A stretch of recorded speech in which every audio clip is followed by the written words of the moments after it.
Hi అండి, ఆక్విడ్ వంటలకు స్వాగతం.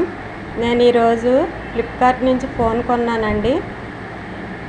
ఫ్లిప్కార్ట్ బిగ్ బిలియన్స్ డేస్ జరుగుతున్నాయి కదండి. నాకు ఈ ఫోన్ ప్రైస్ వచ్చి 19,107 రూపాయలు పడింది. దీని ఒరిజినల్ ప్రైస్ వచ్చి 29,000 పడుతుంది. నాకు ఆఫర్లో హెచ్డిఎఫ్సి క్రెడిట్ కార్డ్ నుంచి 1000 రూపాయలు పడింది. ఈ ఫోను అప్పో ఫోను. మీరు కూడా big billions days prime time వినియోగించుకోండి. మీకు ఈ వీడియో నచ్చినట్లయితే లైక్ చేయండి, షేర్ చేయండి, సబ్స్క్రైబ్ చేయండి. థ్యాంక్ యూ అండి.